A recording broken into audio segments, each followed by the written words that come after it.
Rain hammered the sidewalks of downtown Los Angeles as Ayla Bennett clutched her thin jacket, rushing toward the bus stop. Her diner wages barely covered groceries, but she refused to complain. Behind her, a man in a soaked hoodie stepped onto the bus, reached into his pockets, then froze. Empty. "No fare, no ride," the driver said coldly. The stranger turned to leave, but something in his quiet exhaustion struck her. "Here," Ayla said softly, tapping her card again. The man stiffened, staring at her with disbelief. "You don't have to—" "I know," she shrugged. "Just get home safe." He sat far behind her, watching her reflection as if she were something he couldn't understand. Because he wasn't just a stranger. He was Ji-woon Kang, one of LA's most feared Korean mafia bosses, hiding after escaping a failed ambush. No one had ever helped him without expecting something in return. Until her. Welcome to Korean Mafia Lovers. Hey there, please let us know where you're watching from and subscribe to the channel. Your support is essential for us to continue bringing you these stories. The fluorescent lights of Mel's diner cast harsh shadows across Ayla Bennett's exhausted face as she wiped down the last table of her double shift. Her feet ached in her worn sneakers, and her lower back protested every movement. But she forced a smile for the late-night customers still nursing their coffee. "Table 6 needs their check," called Sandra, the night manager, her voice sharp with impatience. Ayla nodded, smoothing her apron and approaching the booth where 2 construction workers sat. Their conversation died as she approached, their eyes following her movements with the kind of attention that made her skin crawl. "Can I get you gentlemen anything else?" she asked politely, setting the check on the table. One of them, a burly man with grease-stained fingers, let his gaze linger on her curves. "How about your number, sweetheart?" Ayla's smile never wavered, though her stomach tightened. "I'm afraid that's not on the menu. Have a good evening." She turned to leave, but the man's hand shot out, grabbing her wrist. "Come on, don't be like that. A pretty girl like you shouldn't be working in a dump like this." "Let go of me," Ayla said firmly, her voice steady despite the fear creeping up her spine.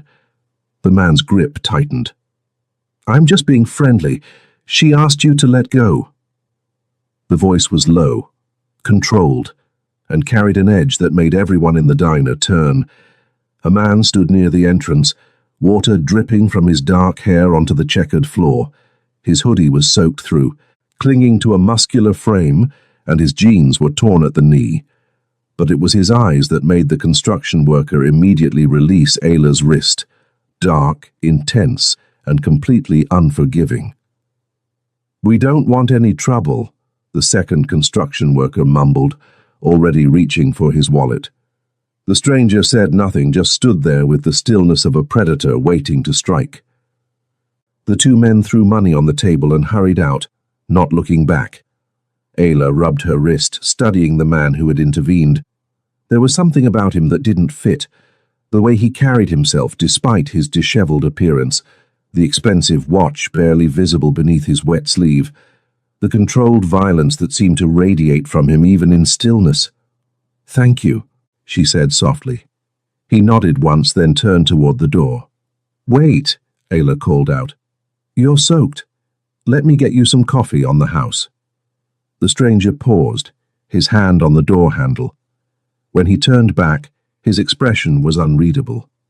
"You don't owe me anything." "I know, but it's raining and you helped me. The least I can do is offer you something warm." For a long moment, he just stared at her, as if trying to solve a puzzle. Finally, he walked to the counter and sat on one of the worn stools. Ayla poured him a cup of coffee, noting how his hands, elegant despite their obvious strength, wrapped around the mug like he was trying to absorb its warmth. Up close, she could see he was younger than she'd first thought, maybe early 30s, with sharp cheekbones and a jaw that looked like it had been carved from stone. "I'm Ayla," she offered. "Ji-woon," he replied after a moment's hesitation. "That's a beautiful name. Korean." He nodded, surprised by her easy acceptance. Most people struggled with his name or made assumptions about his background. "I had a Korean friend in high school," Ayla continued, refilling his cup. She taught me that names have meanings. What does yours mean? Jiwoon's fingers tightened around the mug. Wisdom and kindness. Ayla smiled. Your parents had high hopes for you. Something flickered across his face. Pain, maybe, or regret. They did. The diner was nearly empty now. Just an elderly man reading a newspaper in the corner booth and a trucker finishing his pie.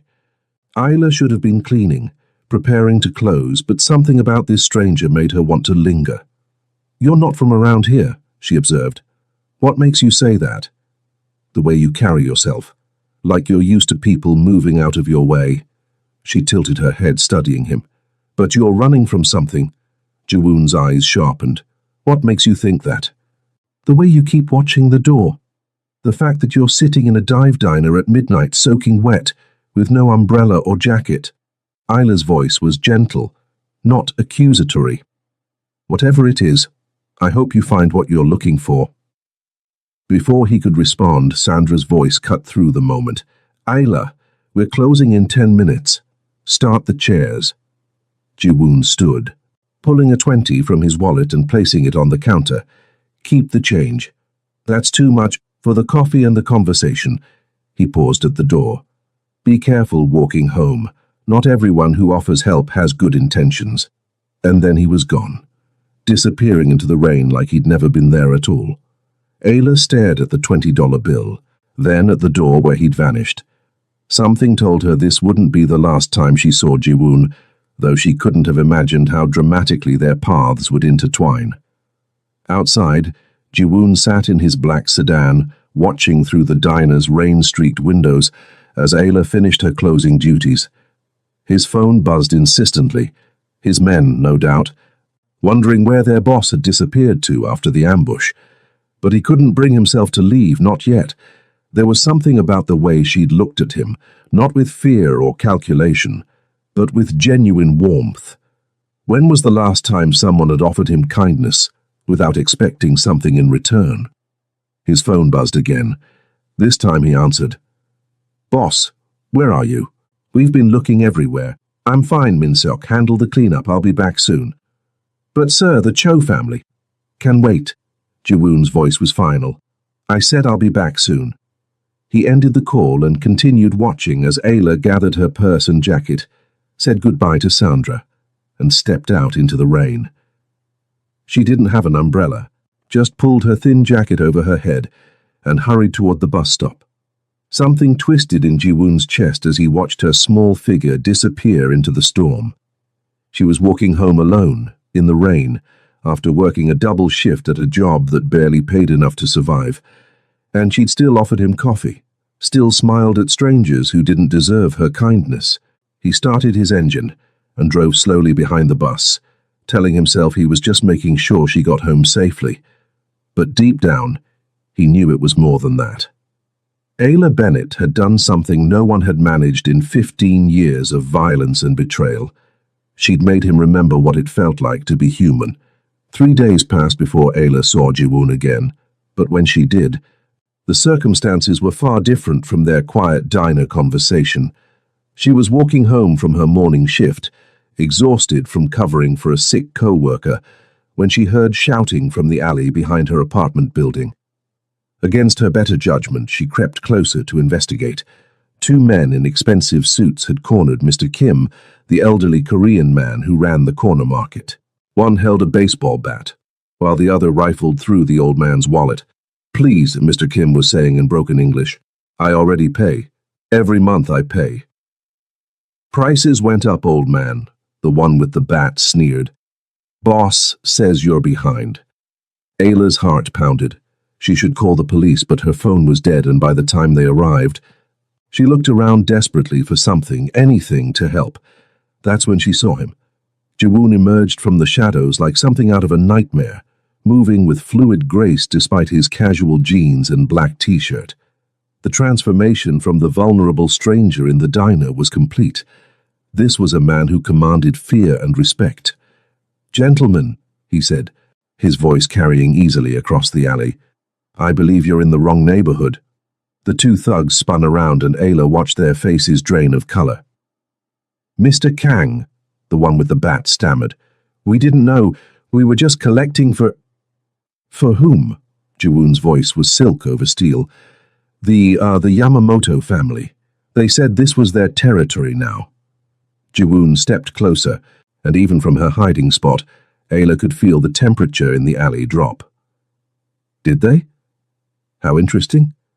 And did they mention that Mr. Kim is under my protection?" The silence stretched taut as a wire. Finally, the second thug found his voice. "No, sir. We weren't told. We'll leave immediately." "You'll do more than leave." Jiwoon's tone was conversational, which somehow made it more terrifying. "You'll return Mr. Kim's money, all of it. Then you'll go back to your bosses and explain that this territory belongs to me. Anyone who has a problem with that arrangement is welcome to discuss it with me personally." The men practically threw the wallet back at Mr. Kim and fled, stumbling over each other in their haste to escape. Ayla pressed herself against the brick wall, heart hammering. This was the same man who'd sat quietly in her diner, drinking coffee and talking about the meaning of his name. But now she was seeing who he really was, someone powerful enough to send grown men running with just a few words. "Are you hurt?" she heard Jiwoon ask Mr. Kim, his voice gentle now. No hurt. "Thank you, Mr. Kang. You are very kind man. Go home to your family, and Mr. Kim, if anyone bothers you again, call this number." Ayla heard the rustle of paper. "Day or night." She waited until she heard footsteps retreating before peering around the corner. Mr. Kim was gone, but Jiwoon remained, leaning against the alley wall with his hands in his pockets. He was looking directly at her hiding spot. "You can come out now," he said calmly. Heat flooded Ayla's cheeks as she stepped into view. "I wasn't spying. I heard shouting and I was worried about Mr. Kim." "Were you going to help him?" There was no mockery in his voice, just curiosity. I don't know. I wanted to, but I didn't know how." Jiwoon studied her for a long moment. Most people would have kept walking. "Mr. Kim gives me free tea when I can't afford groceries. He's a good man." "Yes, he is." Jiwoon pushed off from the wall. "What are you doing in this neighborhood? The diner is across town." "I live here." Ayla gestured toward the apartment building. "Third floor, apartment 3B. Something shifted in Jiwoon's expression. "This isn't a safe area for someone like you. Someone like me. Someone who helps strangers and worries about elderly shopkeepers." His voice was soft, almost sad. "Someone good." Ayla felt heat rise in her cheeks again, but for a different reason. "You don't know me well enough to say that." "Don't I?" He stepped closer and she caught a hint of his cologne, something expensive and clean that made her pulse quicken. "You paid a stranger's bus fare in the rain. You offered coffee to someone who looked dangerous. You were ready to help Mr. Kim against two armed men, even though you had no way to protect yourself. That doesn't make me special. That makes me human." Jiwoon's eyes darkened. "In my experience, those are the same thing." They stood there in the alley, the afternoon sun filtering through the fire escapes above, and Ayla felt something shift between them. The air seemed charged, like the moment before lightning strikes. "Who are you really?" she asked quietly. "Someone you shouldn't get involved with." "That's not an answer. It's the only answer I can give you." He pulled out his phone as it buzzed. "I have to go, but Ayla." She looked up at him, struck again by how handsome he was when he wasn't trying to hide it. "Be careful. What happened today? There are people who might see your kindness as weakness. Don't let them."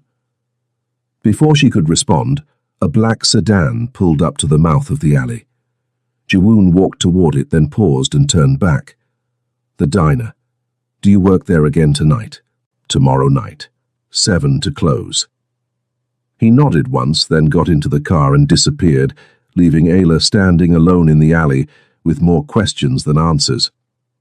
That evening, as she heated up a can of soup in her tiny kitchen, Ayla couldn't stop thinking about the transformation she'd witnessed. The gentleman who'd talked about wisdom and kindness had become someone who could terrify grown men with a look. But which version was real? Maybe both, she thought, remembering the way his voice had softened when he spoke to Mr. Kim, the genuine concern in his eyes when he'd warned her to be careful. Her phone rang, interrupting her thoughts. The number was unknown. Hello?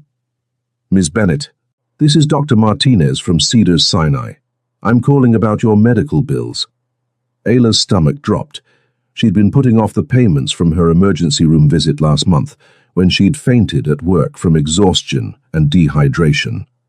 I know I'm behind, she said quickly, but I can make a payment next week. Actually, I'm calling to inform you that your account has been paid in full.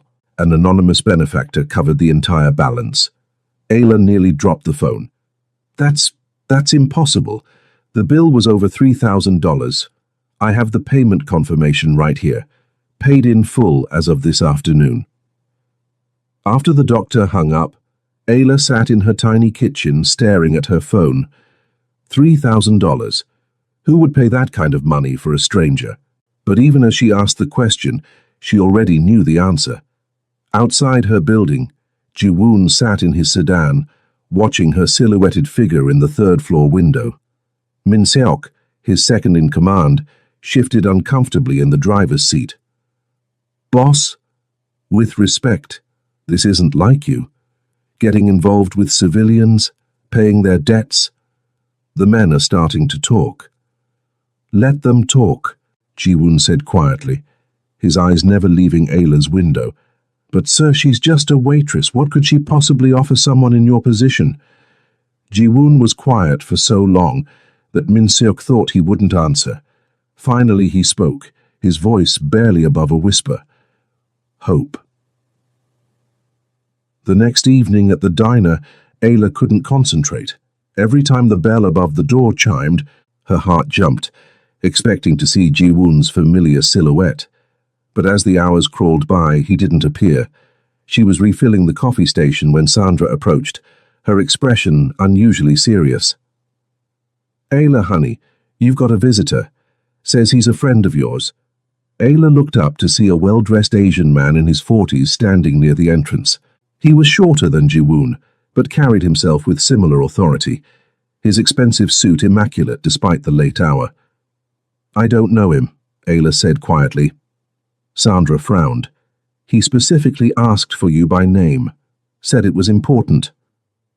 Against her better judgment, Ayla approached the man. Up close, she could see the calculation in his eyes, the way he assessed her like she was a piece of merchandise. Ms. Bennett, he said with a slight bow, my name is Min Seok Park. I work with Ji-woon Kang.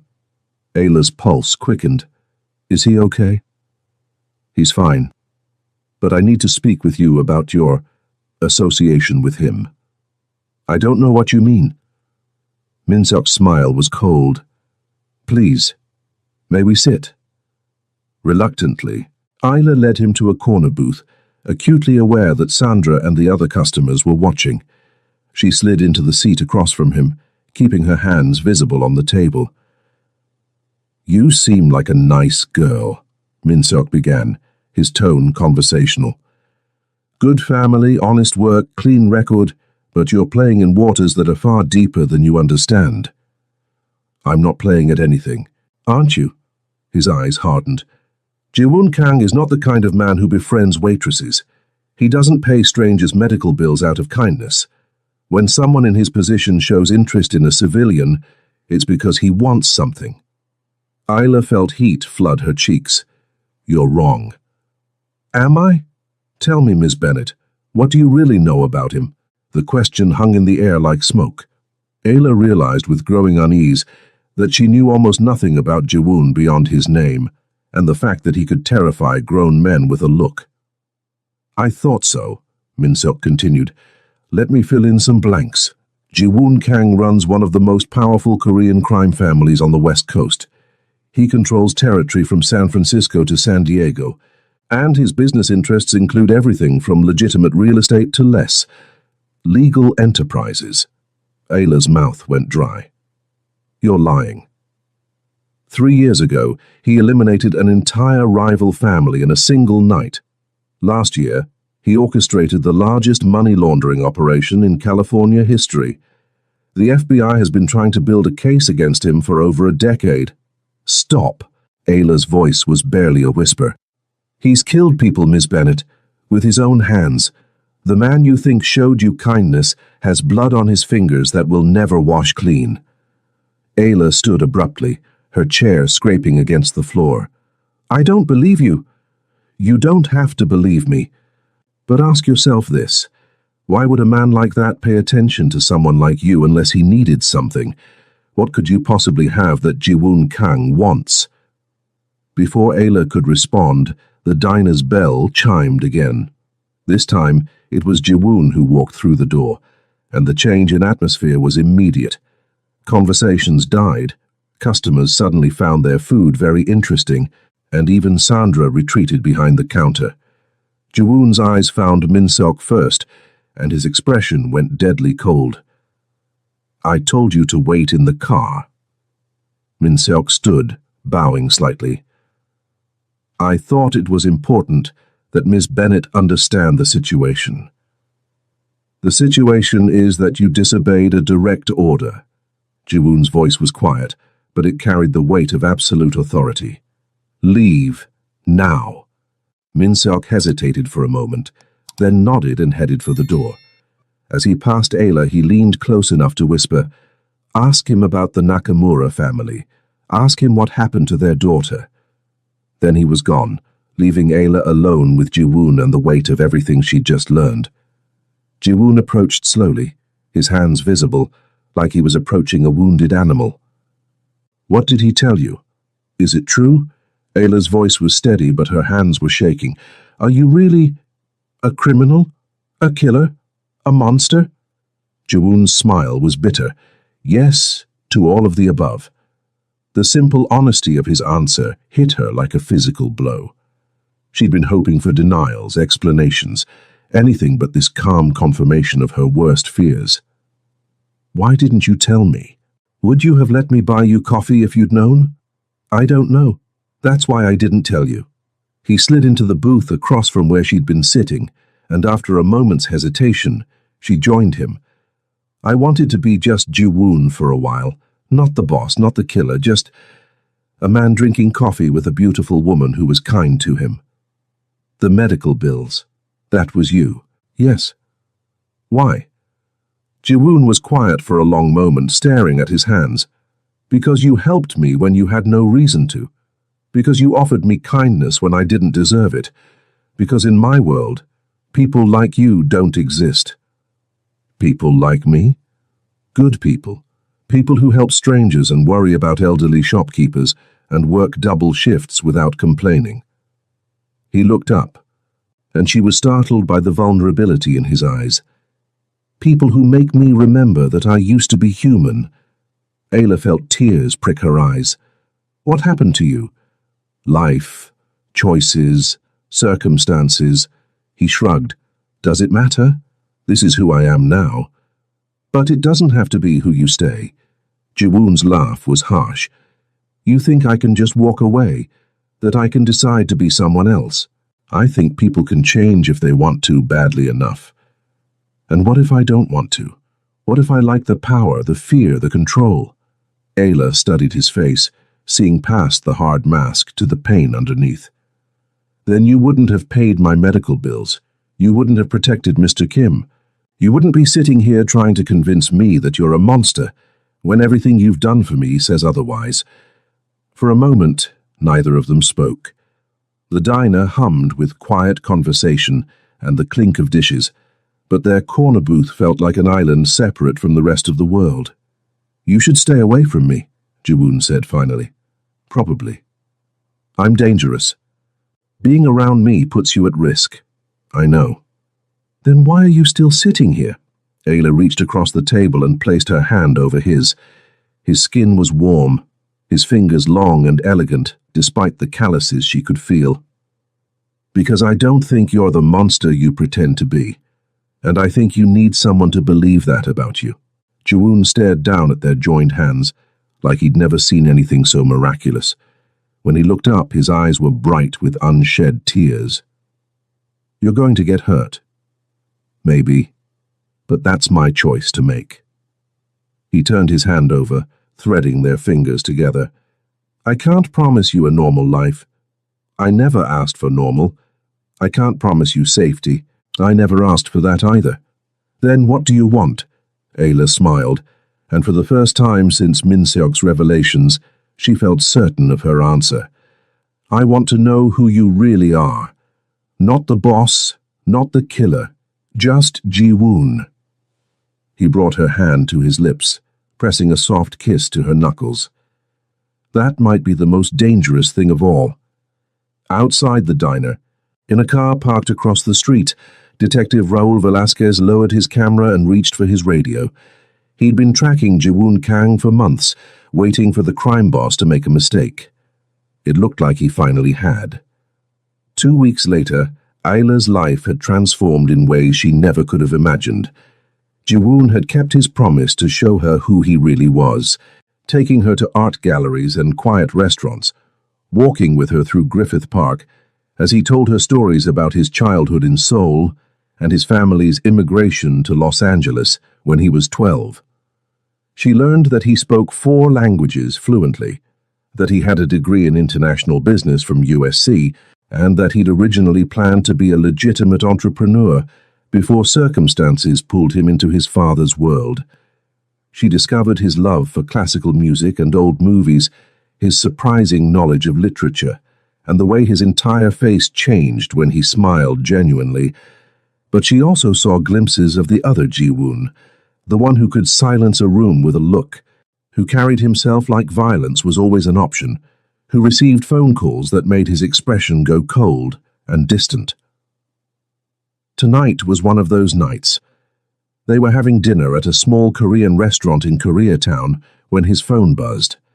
Ji-woon glanced at the screen and his jaw tightened. "I have to take this," he said, standing and walking toward the restaurant's entrance. Ayla watched through the window as he paced, his free hand gesturing sharply as he spoke in rapid Korean. Even without understanding the words, she could tell he was angry. When he returned to the table, his entire demeanor had changed. "We need to leave," he said, already reaching for his wallet. "What's wrong?" "Business. I'll have Min-seok drive you home." "Ji-woon? Please." His voice was sharp, then softened. "I'm sorry, this can't wait." They rode in silence to her apartment building, the tension in the car thick enough to cut.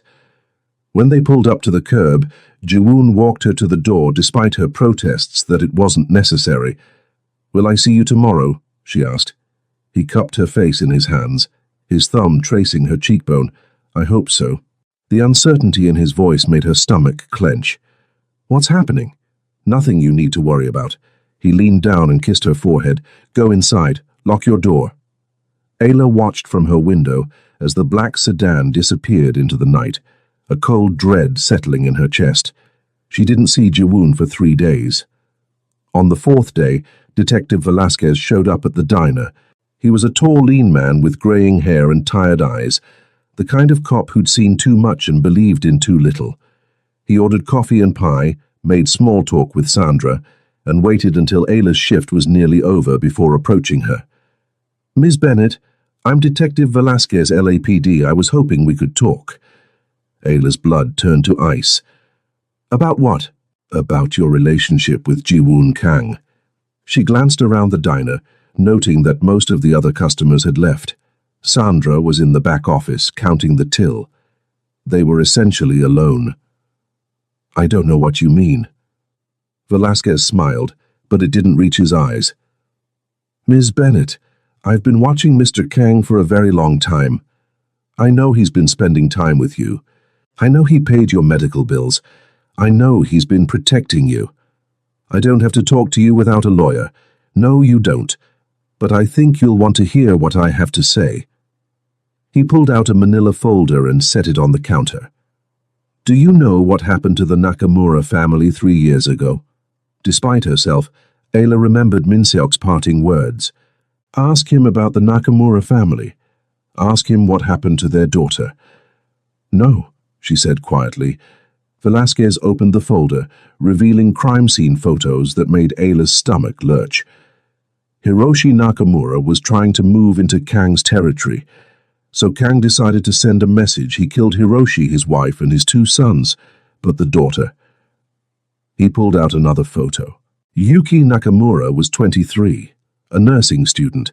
She had nothing to do with her father's business. Ayla stared at the photo of a young woman with kind eyes and a gentle smile. She looked like she could have been Ayla's friend, someone who helped strangers and worried about elderly shopkeepers. Kang tortured her for 3 days before he killed her, Velasquez continued. Used her to get information about her father's operations. When he was done with her, he dumped her body in the harbor. Stop! Ayla's voice was barely a whisper. The man you think you know, the one who buys you dinner and walks you home, he's a monster. And you're not special to him, Miss Bennett. You're just another tool he's planning to use. You're lying. Am I? Then why hasn't he told you about Yuki? Why hasn't he mentioned that the FBI is closing in on him? Why hasn't he warned you that being seen with him makes you a target for every rival family in the city? Ayla felt the room spinning around her. What do you want from me? Help us bring him down. Wear a wire, get him to talk about his operations. In exchange, we'll put you in witness protection. Give you a new life somewhere safe. And if I refuse, Velasquez's expression hardened, then you'll end up like Yuki Nakamura, because that's what happens to people who get too close to Jiwoon Kang. He left the folder on the counter and walked out, leaving Ayla staring at the photos of a dead girl who'd trusted the wrong man. That night, Ayla sat in her apartment, staring at her phone. She'd tried calling Jiwoon 6 times, but it went straight to voicemail. The photos from Velasquez's folder were spread across her coffee table, and no matter how hard she tried, she couldn't stop looking at Yuki Nakamura's face. Had Jiwoon really done those things? Had he tortured an innocent girl, someone not so different from Ayla herself? She thought about the gentleness in his touch, the vulnerability in his eyes when he talked about his past, the way he'd protected Mr. Kim without expecting anything in return. But she also remembered the fear in those thugs' faces, the cold authority in his voice, the way people scattered when he entered a room. Which version was real? Her phone rang and her heart jumped, but it wasn't Jiwoon. It was an unknown number. Hello? Ms. Bennett, this is Dr. Kim from UCLA Medical Center. I'm calling about your sister. Ayla's blood went cold. My sister? What about her? She was brought in an hour ago. Car accident. She's in surgery now, but her condition is critical. The phone slipped from Ayla's nerveless fingers. Laurie was only 19, a sophomore at UCLA studying to be a teacher. She was supposed to be safe in her dorm, studying for midterms. Ayla grabbed her jacket and ran for the door, not bothering to lock it behind her. She had to get to the hospital, had to make sure Laurie was okay. She was halfway down the stairs when she realized she didn't have a car, couldn't afford a taxi, and the buses had stopped running for the night. That's when she saw the black sedan parked across the street. Min-seok got out of the driver's seat as she approached, his expression unreadable. Ms. Bennett, I heard about your sister. Mr. Kang sent me to drive you to the hospital. Ayla hesitated. After everything Velasquez had told her, getting into a car with one of Jiwoon's men seemed like the height of stupidity, but Laurie was hurt, possibly dying, and she had no other way to get there. Thank you, she said, climbing into the back seat.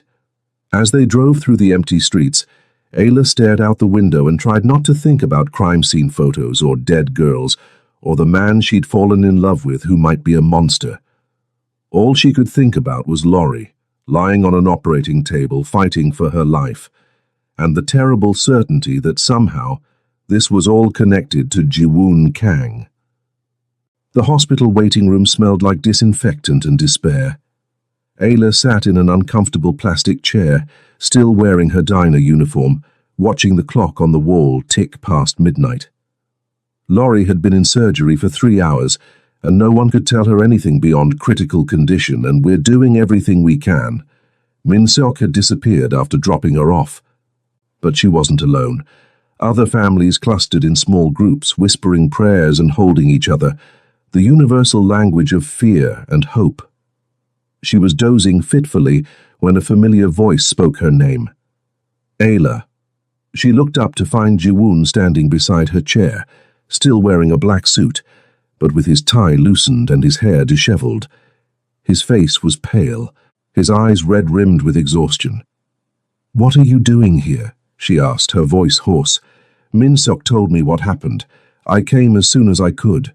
He sat beside her, and despite everything, the photos, the detective's warnings, her own doubts, she felt a wave of relief at his presence. "Any word?" he asked gently. "She's still in surgery. They won't tell me anything else." Ayla's voice cracked. "She's only 19, Ji-woon. She's supposed to be studying for her psychology midterm, not—" He reached for her hand, then stopped, uncertainty flickering across his face. "May I?" She nodded, and he took her hand in both of his warmth anchoring her to the moment. "Tell me about her," he said. "Laurie's. She's everything good about our family. Smart, funny, determined. She wants to be a child psychologist, help kids who've been through trauma." Ayla wiped her eyes with her free hand. "Our parents died when she was 12. Car accident, just like this. I've been taking care of her ever since, making sure she had everything she needed for college. That's why you work double shifts. Her tuition, her dorm, her books, it all costs so much. But she's worth it. She's going to change the world." Ayla's voice broke completely. "She has to be okay. She has to." Ji-woon squeezed her hand. "She will be." "How can you know that?" "Because she's your sister. And you don't give up on the people you love." They sat in silence for a while, watching the controlled chaos of the hospital around them. Finally, Ayla spoke again. "A detective came to see me today. Velasquez." Ji-woon went very still. "What did he want?" "He showed me pictures, crime scene photos." She turned to look at him, studying his profile. "He told me about the Nakamura family." Ji-woon closed his eyes, his jaw clenching. "What did he tell you?" "That you killed them, all of them, including a girl named Yuki who was just a nursing student. And you believed him?" "I don't know what to believe anymore." Ayla pulled her hand free. "Did you do it? Did you kill that girl?" For a long moment, Ji-woon didn't answer. When he finally spoke, his voice was barely above a whisper. "Yes." The word hit her like a physical blow. Even though she'd been expecting it, hearing him confirm it made her stomach lurch. "But not the way he told you," Ji-woon continued. "Hiroshi Nakamura wasn't trying to move into my territory. He was trafficking children, Ayla. Girls as young as 12, brought over from Southeast Asia and forced into prostitution. When I found out, I gave him a chance to stop. He refused." Ayla stared at him. "So you killed his family?" "I killed him and his lieutenants, but Yuki—" Ji-woon's voice broke. She was there when we raided the warehouse. She'd been trying to help the girls, bringing them food and medical supplies. She was shot in the crossfire. "Velasquez said you tortured her. I held her while she died. She was terrified, asking for her mother in Japanese. I stayed with her until the end because no one should die alone." Tears tracked down his cheeks. "I've done terrible things. Ayla, I've killed people, hurt people, made choices that haunt me every night, but I didn't torture an innocent girl. I couldn't save her, but I didn't hurt her." Ayla felt something crack open in her chest. "Why didn't you tell me this before?" "Because the truth doesn't matter. Yuki Nakamura is still dead. Those children are still traumatized. I'm still a killer." He wiped his eyes roughly. "Velasquez isn't wrong about what I am. He's just wrong about why." "What do you mean?" Ji-woon took a shaky breath. "My father built his organization on protection, keeping our community safe from gangs, corrupt cops, predators. When he died, I inherited that responsibility. But somewhere along the way, I became the thing we were supposed to protect people from. So change. Walk away. It's not that simple. There are contracts, obligations, people who depend on me. And there are monsters out there who would fill the vacuum if I disappeared. At least this way I can control the damage. Before Ayla could respond, a doctor in surgical scrubs approached them. Ms. Bennett, I'm Dr. Rodriguez. Your sister is out of surgery. Ayla shot to her feet. Is she okay? She's stable. The surgery went well, but she has a long recovery ahead of her. Multiple fractures, internal bleeding, traumatic brain injury. She's going to need extensive rehabilitation. But she'll live. Yes, she'll live. Ayla collapsed back into her chair, overwhelmed with relief. Jiwoon's hand found hers again, steady and warm. Can I see her? She asked. She's in the ICU, family only, and only for a few minutes.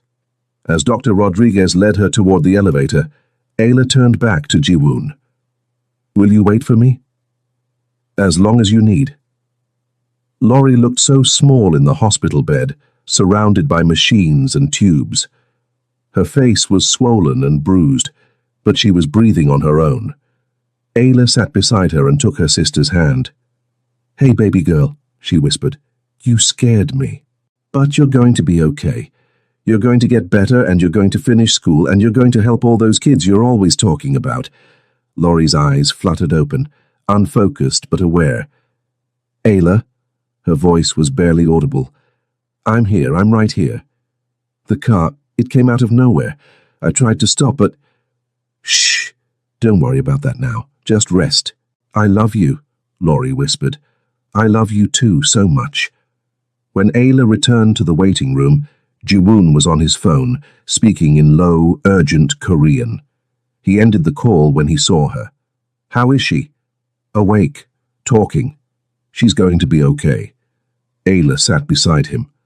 The bills are going to be enormous. Her insurance won't cover everything, and the rehabilitation. I'll take care of it. Jiwoon, no, I can't let you. Yes, you can. His voice was firm. Let me do this for you, for her. Why? After everything we just talked about, why would you? Because I love you. The words hung in the air between them, simple and devastating. You love me, she repeated. I know I have no right to. I know I'm not the kind of man you should be with. But yes, I love you.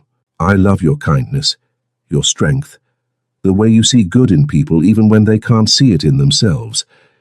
He cupped her face in his hands. You saved my life that night on the bus, Ayla.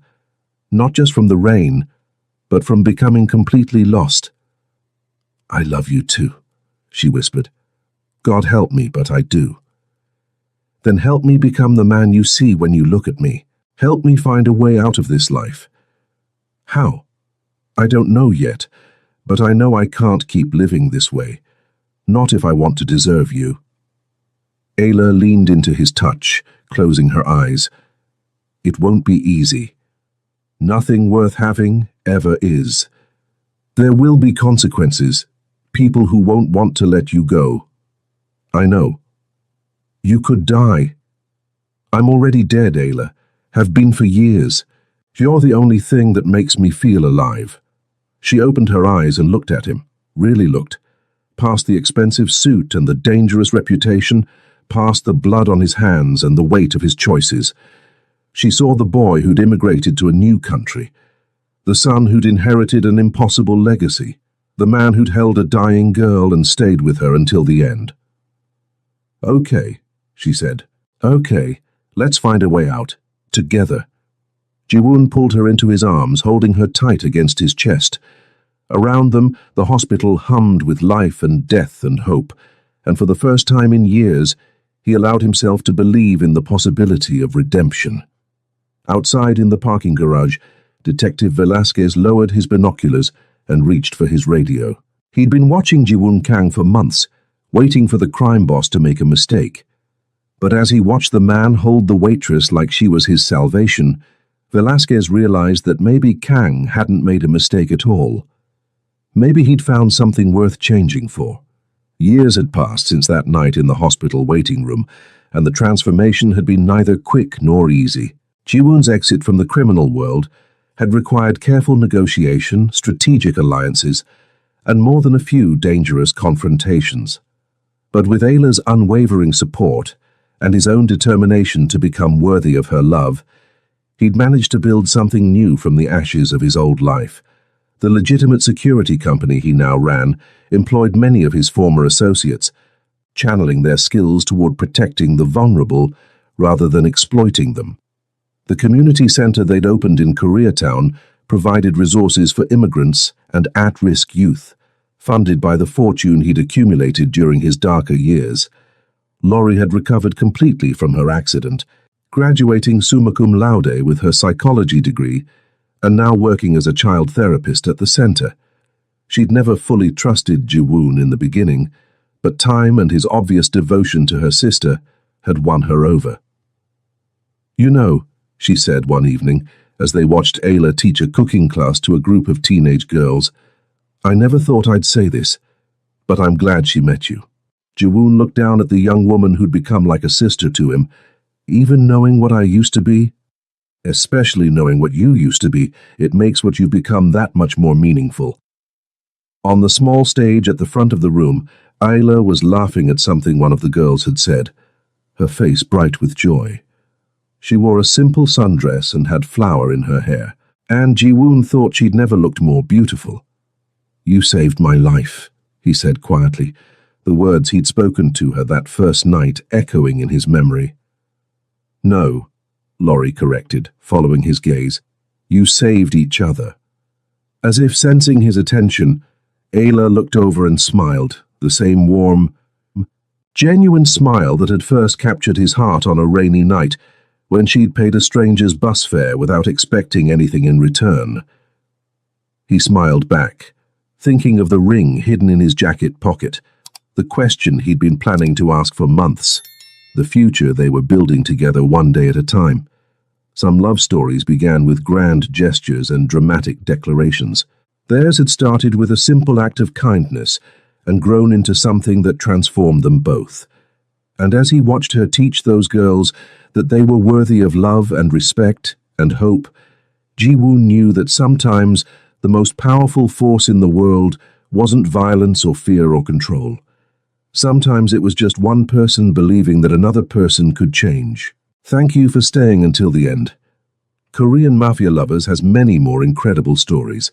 Subscribe now because your support helps us continue creating these emotional journeys.